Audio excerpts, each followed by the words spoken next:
BJP के कुछ छोटे भैया लोगों ने प्रेस वार्ता की कि प्रशांत किशोर के पास पैसा कहां से आता है। प्रशांत किशोर ने पटना में जमीन खरीदी है, इनके पास सेल कंपनी है। और आप लोग भी ये सवाल कभी कभी पूछते रहे हैं कि जनसुराज के पास पैसा कहां से आता है। तो मैं आज किसी दूसरे पर बात करूं उससे पहले जरूरी हो गया है कि आप ये जानिए कि प्रशांत किशोर के पास पैसा कहां से आता है, उस पैसे को देने वाले लोग कौन हैं, उसका स्रोत क्या है, और उसको खर्च कैसे किया जाता है।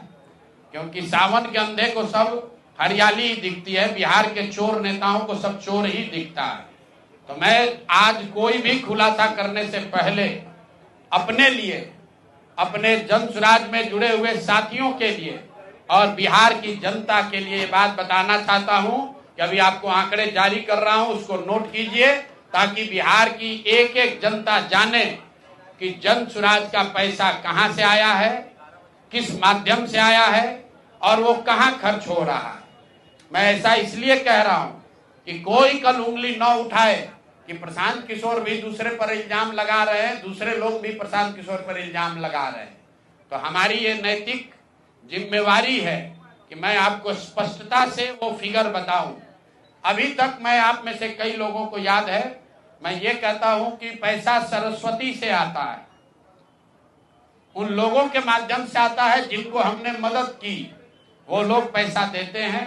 क्योंकि बिहार में नई व्यवस्था बनाने के लिए किसी बालू माफिया, शराब माफिया, भ्रष्ट लोगों की मदद न लेनी पड़े, गरीब से गरीब व्यक्ति को भी अगर बिहार सुधारने के लिए जज्बा है, ताकत है, उसको चुनाव लड़ाया जा सके, इसके लिए जनसुराज के पास साधन होना चाहिए।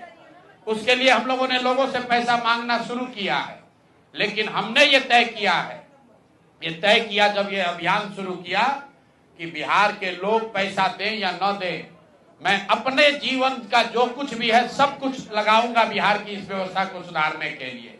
और ये सिर्फ शब्द नहीं है जो मैं कर रहा हूं, ये आप देख रहे हैं। मैंने सिर्फ इसलिए नहीं आंकड़े अभी तक जारी किए थे कि सनातन धर्म में, हम लोग के धर्म में कहा जाता है कि दान करने वाले पैसे की चर्चा नहीं करनी चाहिए। लेकिन यहाँ के छुटभैये नेता, इन्होंने जब बात उठाई है तो मैं आंकड़ा जारी कर रहा हूं, आप लोग नोट कर लीजिए। पिछले 3 बरस में प्रशांत किशोर को पैसा कहां से आया है। हमको पैसा 2 जगह से मिलता है। एक, जिसको हम लोग सलाह देते हैं, जिसको आप राजनीतिक कंसल्टिंग कह लीजिए, या जो भी आदमी हमसे सलाह मांगता है। हमने जीवन में कभी किसी